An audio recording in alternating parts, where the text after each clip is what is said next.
the reason I'm trying to record it because do you know John Crute? Do you know who is John Crute? No. John Crute is actually the person that invented walking football. Okay.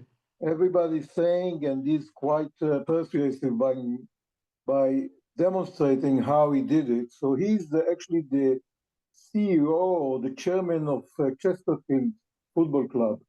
Yes. Which is close to Sheffield. And he told me how he invented this sport. What did he tell you? And the reason I met him was that Israel played in Chesterfield last year in a kind of world championship. Yeah. You know, there's all kind of organizations in the UK of walking football. Of course. So we played there, and I happened to know him. And he told me how this whole idea started. And I recorded this session on Zoom.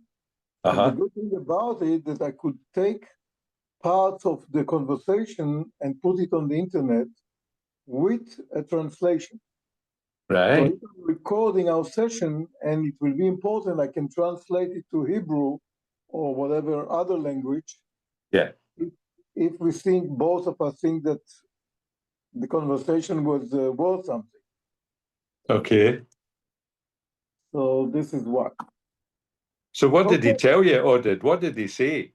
Because I've met about 6 people that told me they invented walking football. Do you know another version?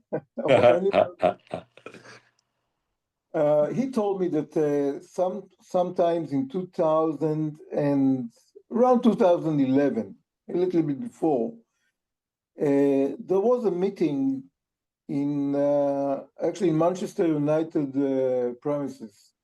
And the reason is that I don't know exactly who wanted to give 20,000 pounds for every club that will run social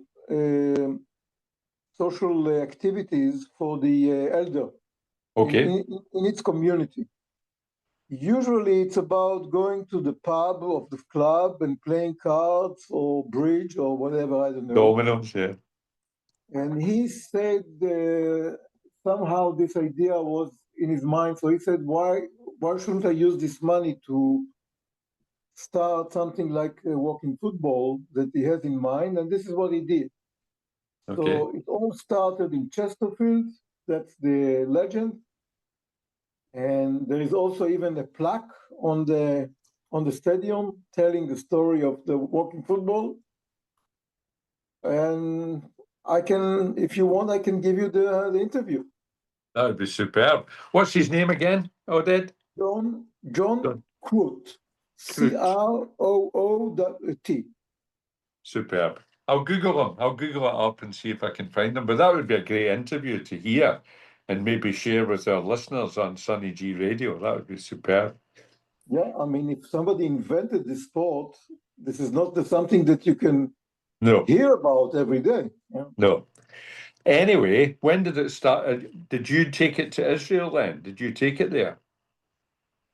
What I did, and I belong now to a kind of NGO in Israel, and this NGO name is called Football State, or the state of football, and they're running for more than 20 years now, specialized in amateur football, especially on mini football, 7x7, 6x6. And they were running tournaments in the country for many years. Okay. And I joined them, I think, in 2007. And then I had a team of 7 players for many, many years. And I played in their tournament, etc., etc.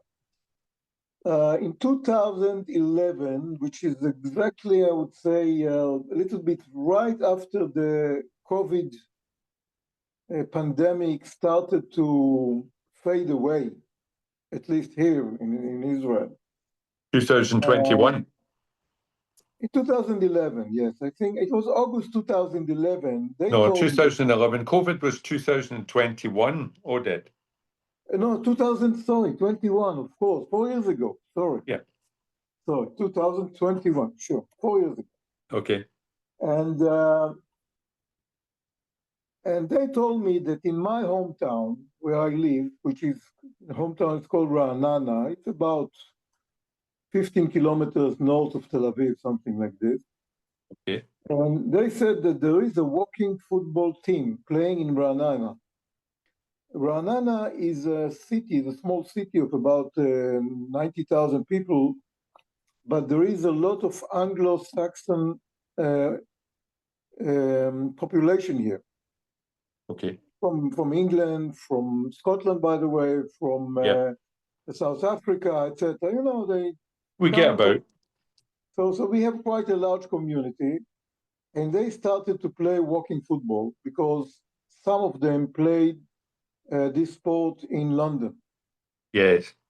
They came from a club by the name of Barnet, north of London. Barnet. Oh yes, yeah. So this is where they played. So they came here, and they started to play over here. The guys from football state told me, you know, I was the senior player in the association. Right. So they say, why don't you come and check what is this? So I came. I mean, and I play with them, and I said to my guys, look, this is something with the future, especially for us. I mean, because of the COVID, a lot of the activity, especially with my team, we stopped. And I found out that it's very unlikely to start it again for me. Okay. So never mind. I mean, all the story. I started to play with them, and then we said, okay, why don't we start to establish teams in Israel? And that's what we did. We found the way how to establish or how to create teams in Israel. And to probably I will tell you more about the development. But at the moment, we have, I think we have about 25 teams in Israel. Most of them are active. We are behind a few tournaments, a few leagues that we create every year. We had a league, so we are going to open the fourth season probably in October. Okay. So we did quite a lot with walking football. Fantastic. Is that spread right across Israel as well? It started in the center. Yep. And spreads, yeah. And it didn't really spread. There is something in the north, but not, I mean, if you don't have 3, 4, 5 teams in one area, then it's very unlikely that it will develop because you cannot really bring them to tournaments or leagues or play together. Okay. So we had a few in the north, but after the October 7, I mean, about a year after October 7, we opened a program in what is called a Gaza envelope. Gaza envelope is actually all the cities and the regional councils around Gaza. Okay, Yeah. so we get money, of course, for this. It's a kind of resilience through sport program, something like this. There were many programs that ran from the government towards those areas, and one of them belongs Are these border areas, Oded? Excuse me? Are they border areas, borders with Gaza? Yes, it's all the kibbutzim and cities around Gaza Strip. Okay, it starts from a city called Ashkelon, which is in the north of Gaza Strip, and goes down from the east side of Gaza all the way down. Those places were hit very hard in the beginning of the war. Okay. I would say about a year after the war, something like this, they started to return. And we started to create teams of football teams as Okay. part of the program of recovery of those areas. Okay. So Fascinating. today we have, I think, five teams over there. Right. Some are very, I would say, successful. So we are going to open a regional league in the south with them. Okay. So I mean, so this is we took a kind of advantage, okay, of the money that is being Yes. thrown to those areas for, but what we did is we talk about the elder population, because many programs were on other ages, I would Children. say, for Yeah, other mostly ages. children. Yeah. Children, yes, for children in sport, for example, a huge program and a lot of support.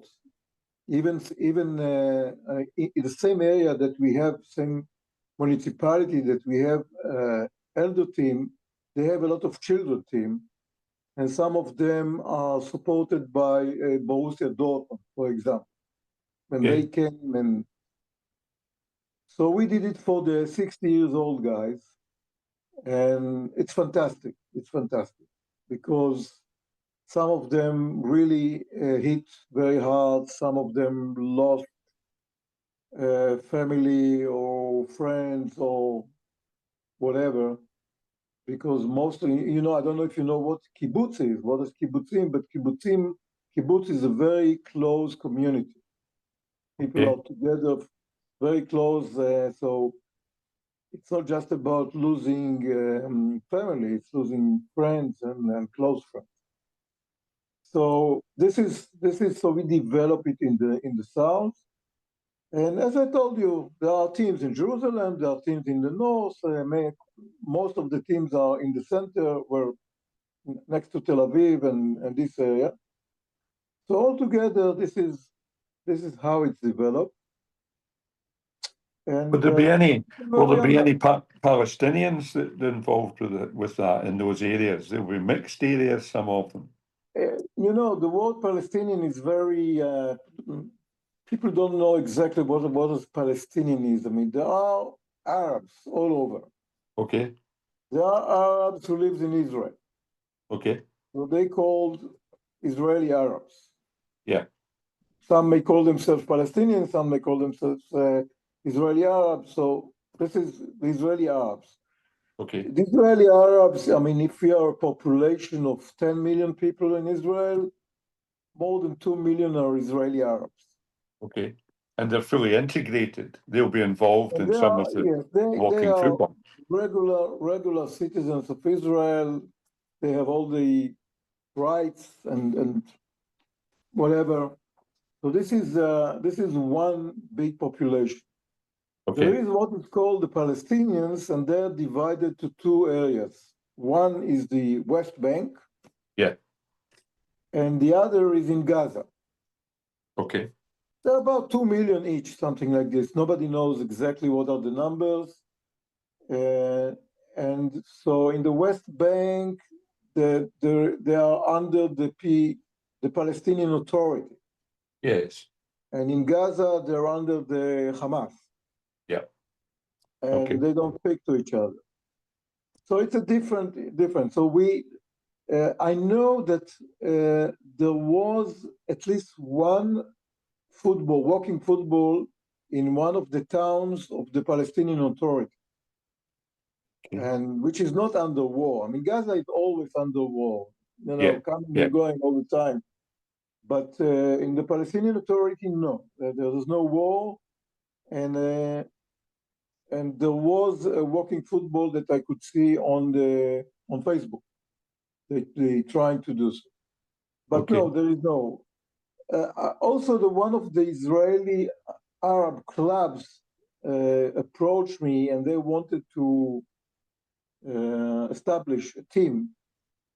But when they understood that they need to invest some money into it, and this is not something that you get money for it, so they didn't continue with this. Okay. So And most of the, do you have a body, a governing body for walking football in Israel then? An yes, FA, so if you like. the body is a football state. The NGO football state is actually the Football Association of Walking Football. Okay. We are looking after the laws of the game. We are looking after the organization, training coaches, training referees. Yes. We are working with partnership with the Israeli Football Association. That's the official Israeli Football Association, because Yes, Israel have yes, a very yes. successful league and they have a very successful international team. So you're part of that setup now. We're not part of it. We are a companion. We are Okay. partners with the Israeli football. So they actually kind of gave us as a kind of outsourcing the walking football in the country Okay. to football state. So for example, if the Israeli Football Association is being asked by FIFA, what are you doing in walking football? They said, this is what we do. And actually, this is what we do. But Yeah. that's Yeah. okay.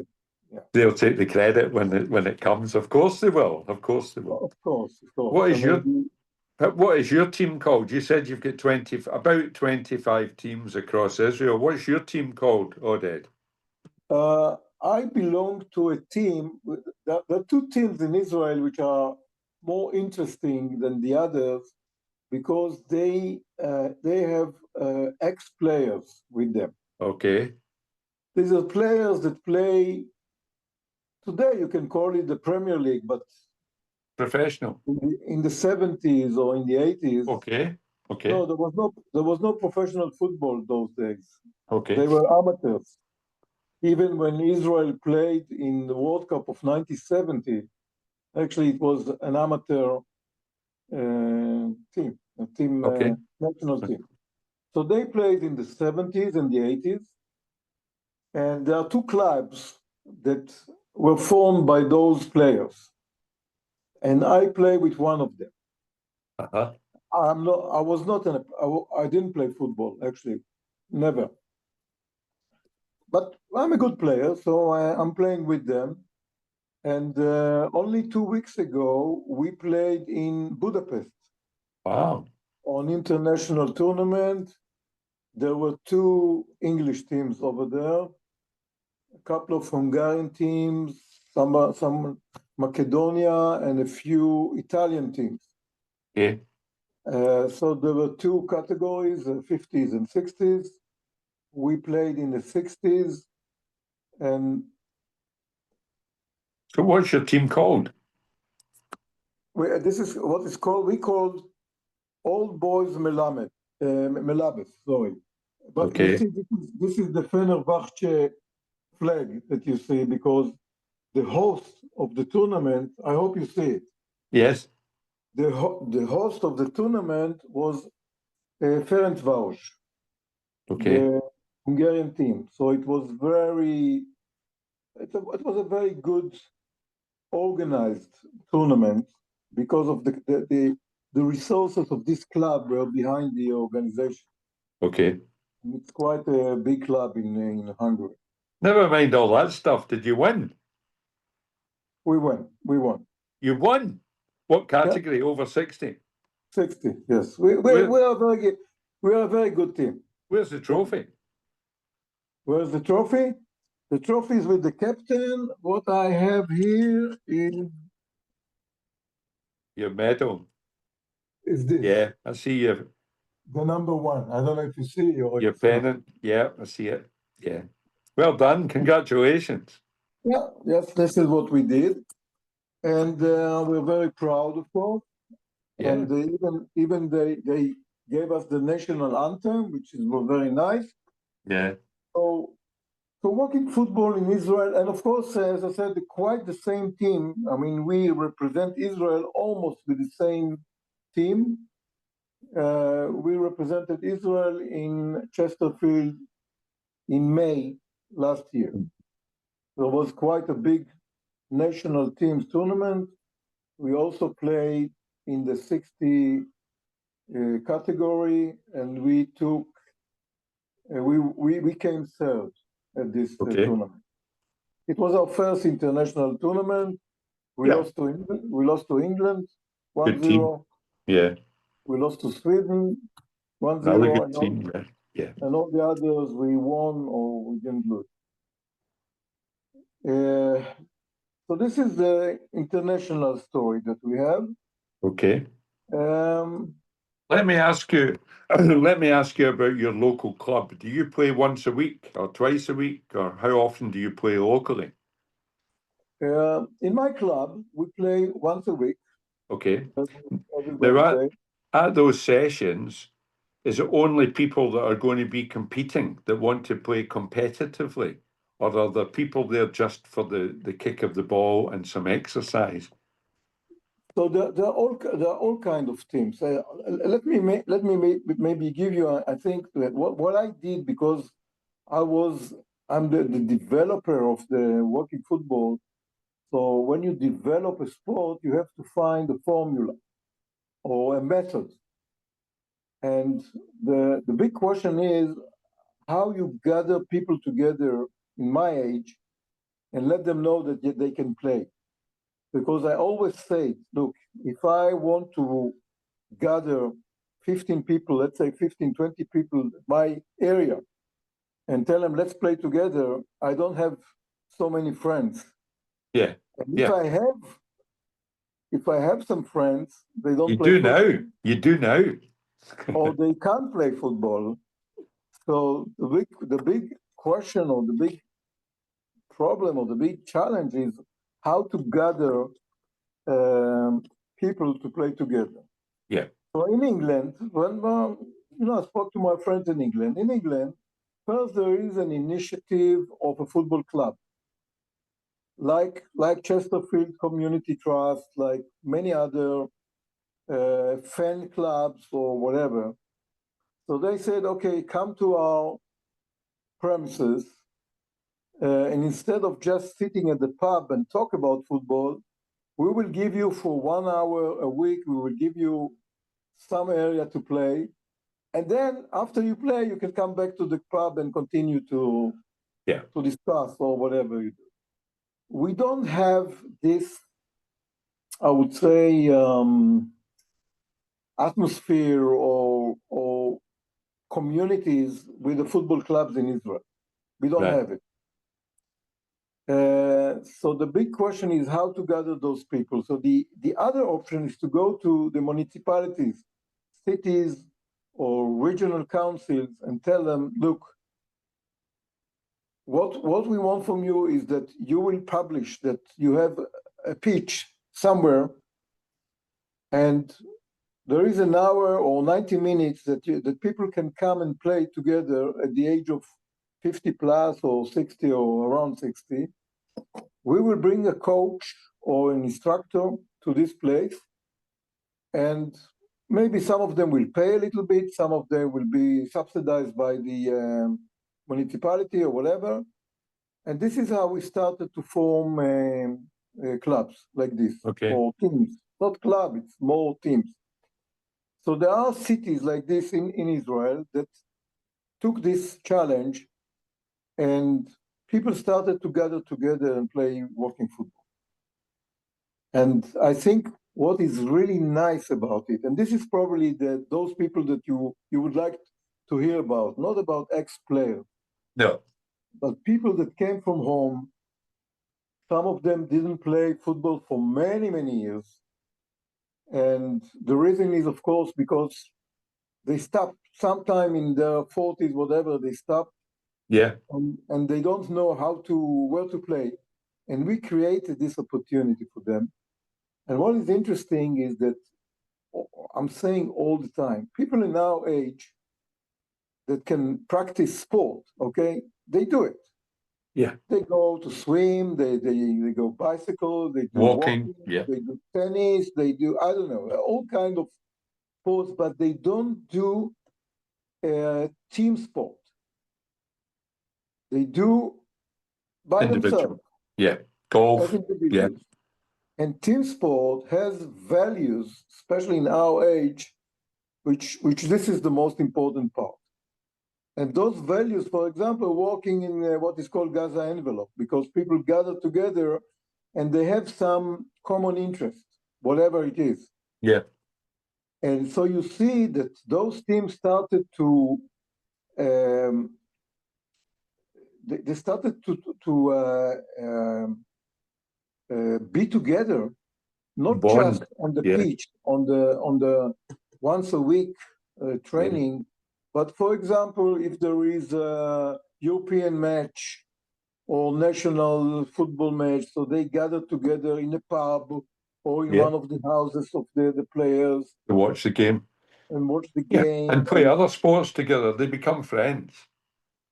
I don't think that they play other sport, but I mean they are gathering together even outside of the hours of when they play. You know, for example, one guy, I think he's at the age of 58, he told me, look, I have to leave. He lived in Jerusalem and then he had to move to a city next to Tel Aviv because of all kind of reason. He told me, look, I lost all my friends in Jerusalem. All of them are there. If I want to be there, I have to go back to Jerusalem. But since I started to play here, I have new friends now. Yeah. And at the age of, there is some social phenomena which is in our age, your age and my age, Yeah. called friends. I forgot it how it's English. When you're losing friend, it's a kind of phenomenon. Actually, you're losing friend all the time. I Yes. forgot the English, the exact Okay. English phrase. I have to find it. So in my age and the time. And I didn't know it in the first place, so we're okay. So you're losing friends all the time. You don't Yes. gain new friends.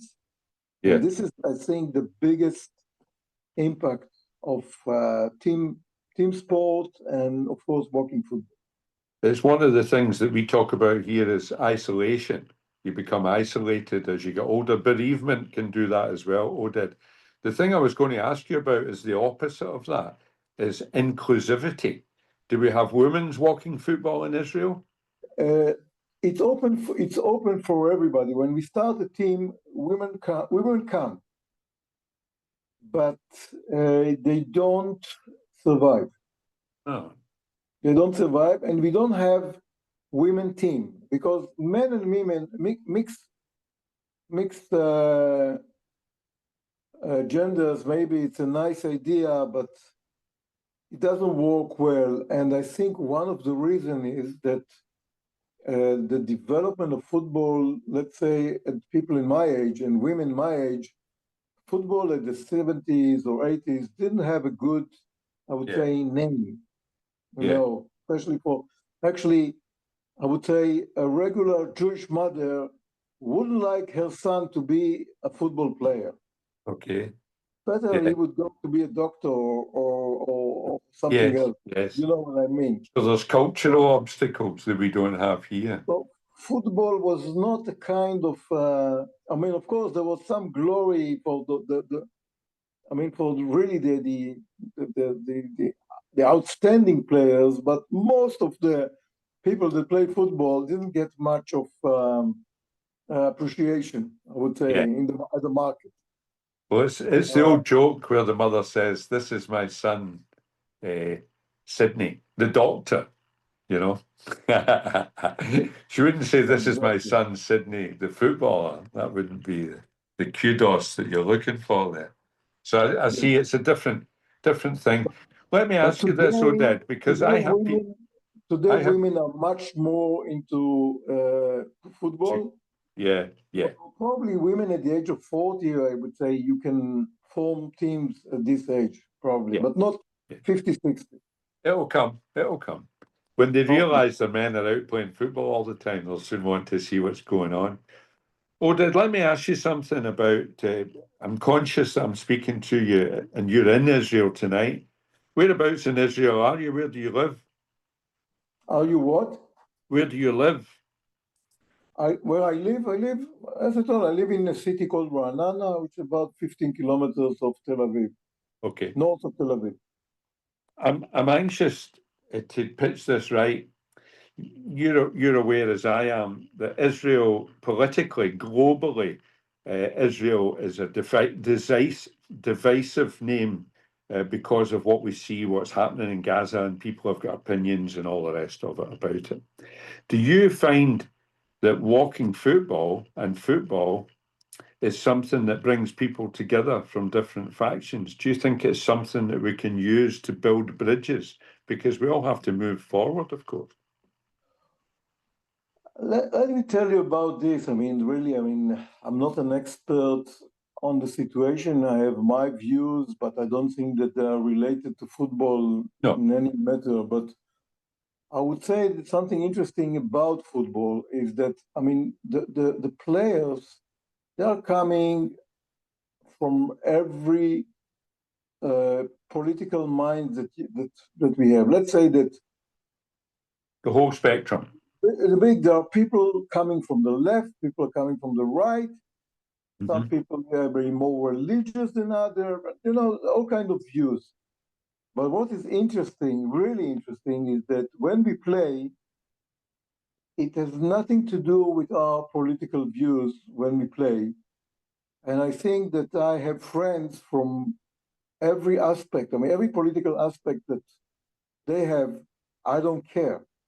Because when you are a team, it doesn't really matter what do you think politically, from whom do you vote, what is your opinion about the situation in Gaza or whatever. What I can tell you, what was interesting, so this is not a surprise probably for you, that when you're a team of football, you can leave out every other thing, because this is what you do. You're a team and you want to win the other team, and you're focused on this. But let me tell you, for example, something which was very interesting. I mean, when the war started in October 23, I mean, we stopped to play. I mean, we couldn't play. Yeah. And people at the age of 60, 70, I mean, so we are not soldiers anymore. I've been a soldier for many years anyway. We're not soldiers anymore. But we have our families. We have our sons. We have our nephews. We have, second generation is, and of course, you know that we have what is called reserve army. Reserve army is not just soldiers at the age of 20, but also the age of 40.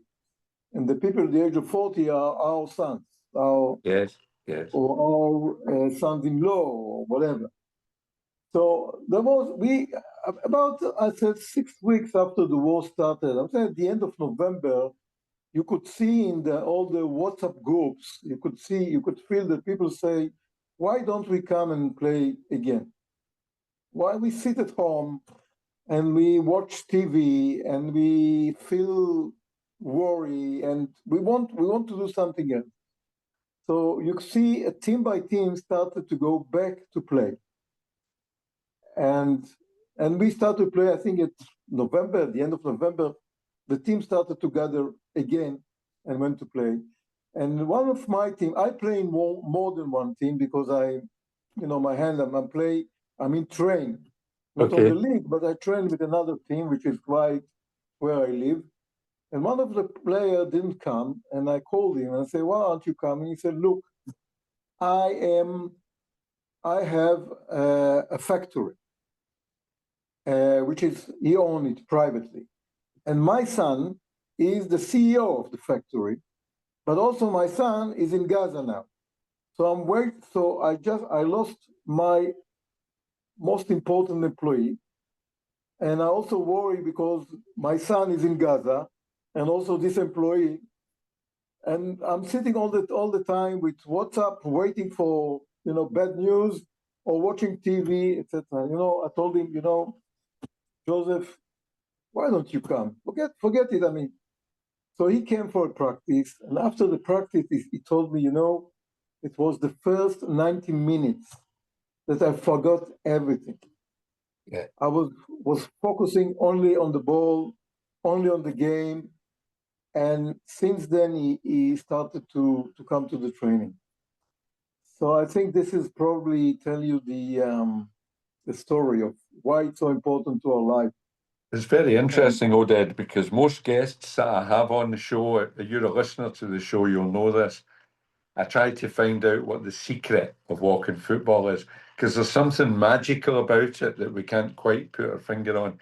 And it's a combination of a lot of things. It's a combination of the team, of the camaraderie, of the sport, of the joy of kicking the ball and being part of something. But it's also partly because during the course of the game, you don't think about everyday life. You only think about what's going on for that hour or hour and a half when you cross that white line. And I think that's a fantastic way of relaxing for a lot of us and being included in something that's bigger than ourselves. Absolutely. I mean, you're focusing on one thing, this ball that you have to get and send it away. Oded, we're running out of time here, so I'm going to ask you a